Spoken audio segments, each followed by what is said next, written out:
নমস্কার, লাইফস্টাইল ব্লগের পক্ষ থেকে সকলকে স্বাগত জানাই। উৎসবের দিনগুলিতে বেশ জমিয়ে খানাপিনা হয়, তাই এই সময় একটু রুচি বদলালে ভালোই লাগবে। যদি বাঙালি রুটি, পরোটা, ভাত, পোলাও, লুচি যে কোনো খাবারের সঙ্গেই চোখ বুজে এই পদ খেয়ে নেওয়া যায়। আজকে আমার রেসিপি চিকেনের রেজালা। অবশ্যই বাড়িতে একবার ট্রাই করে দেখতে পারেন, অতিথিরা খুব খুশি হবে। এখানে আমি 1 কেজি পরিমাণ চিকেন নিয়েছি। চিকেনটা উইথ বোন নিয়েছি। চিকেনটা প্রথমে ম্যারিনেট করে নিতে হবে। তার জন্য দিয়ে দিলাম পরিমাণ মতো লবণ, আর দিচ্ছি 1 চামচ গোলমরিচের গুঁড়ো, 1 চামচ আদা রসুন পেস্ট। আর এখানে টক দইয়ের পরিমাণটা একটু বেশি লাগবে। আমি এখানে 1/2 কাপ পরিমাণ টক দই নিয়েছি। সেটা ভালো করে ফেটিয়ে দিয়ে দেব। এবার ভালোভাবে চিকেনটাকে মেখে নিতে হবে। ভালো করে মাখানো হয়ে গেলে আমি এটা 30 মিনিটের জন্য ঢাকা দিয়ে সরিয়ে রেখে দিলাম। এর পরবর্তী স্টেপে আমি পেঁয়াজ নিয়েছি 3 থেকে 4টি। অল্প নুন আর অল্প পরিমাণ সাদা তেল দিয়ে একটা পেস্ট তৈরি করে নেব। অন্যদিকে অল্প পরিমাণ গোলমরিচ, আর দেব 6টা এলাচ, আর দিচ্ছি কিছু জয়িত্রী,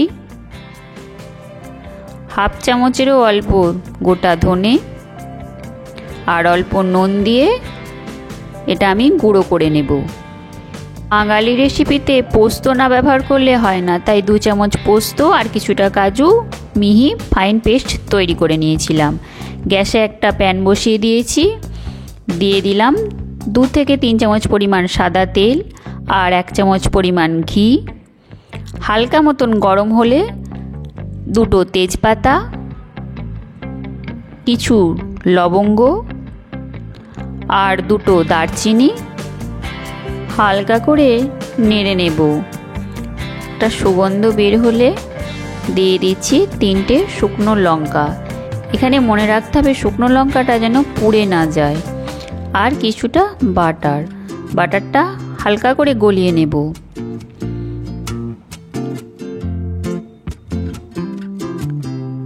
এই পর্যায়ে দিয়ে দিচ্ছি পেঁয়াজের পেস্টটা ভালো করে ভেজে নেব। আমার রেসিপিগুলো ভালো লাগলে অবশ্যই চ্যানেলটি সাবস্ক্রাইব করবেন এবং পাশে থাকা বেল আইকনকে প্রেস করে দেবেন। পেঁয়াজটা আমার ভাজা হয়ে গেছে।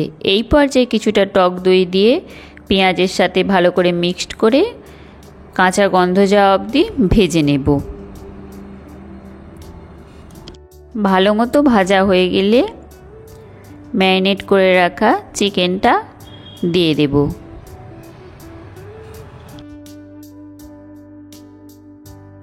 সমস্ত ম্যারিনেট করা চিকেন দেওয়া হয়ে গেছে। এবার ভালো করে মিক্সড করে নেব। চিকেনের আমরা অন্যান্য যে রেসিপিগুলো খাই সেগুলোতে যেমন চিকেনটাকে ভালো করে মশলার সাথে কষিয়ে নিতে হয়, এই রেসিপিতে কিন্তু চিকেনটাকে সেভাবে কষাতে হবে না। একটু নাড়াচাড়া করলেই চিকেন আর ওই দই থেকে জলটা ছাড়তে আরম্ভ করবে। গ্যাসের ফ্লেমটা লো টু মিডিয়ামে করে 10 মিনিটের জন্য ঢাকা দিয়ে দেব প্রথমে।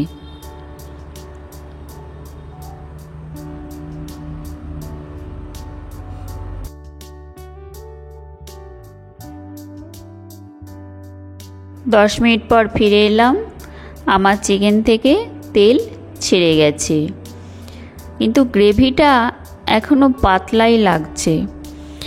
আমি যে পোস্ত আর কাজুর পেস্টটা তৈরি করে রেখেছিলাম সেটা 2 চামচ পরিমাণ এই সময়তে যোগ করে দেব।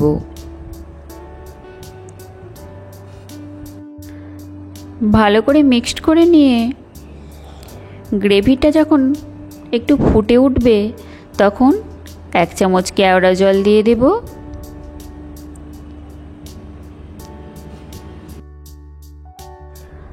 আর যে হোমমেড মশলাটা তৈরি করেছিলাম সেই মশলাটা সবটাই এখানে ব্যবহার করে দেব। ভালো করে মিক্সড করে নিচ্ছি। চিকেন রেজালার যে একটা মিষ্টি সুগন্ধ বের হচ্ছে সেটা আপনাদেরকে বলে বোঝাতে পারবো না, দারুণ মিষ্টি সুগন্ধ। এবার আমি অল্প পরিমাণ একটু হলুদ দিয়ে দিচ্ছি, দিয়ে ভালো করে মিক্সড করে নিয়ে ঢাকা দিয়ে স্ট্যান্ডিং টাইম দিয়ে দেবো। তাহলেই আমার চিকেন রেজালার রেসিপি আজকে তৈরি হয়ে গেল। রেজালা মানে সাদা গ্রেভিতে মাজানো নরম তুলতুলে মাংস, যেমন সুন্দর গন্ধ তেমনই সুস্বাদু রেজালা। আর ছুটির দিনে যদি এরকম একটা রেসিপি থাকে তাহলে ছুটির দিনটাই জমে যাবে। আজকে আমার এই রেসিপিটা কেমন লাগলো অবশ্যই কমেন্টের মাধ্যমে জানাবেন। আর যারা এখনও চ্যানেলটি সাবস্ক্রাইব করেননি অবশ্যই চ্যানেলটি সাবস্ক্রাইব করবেন এবং পাশে থাকবেন।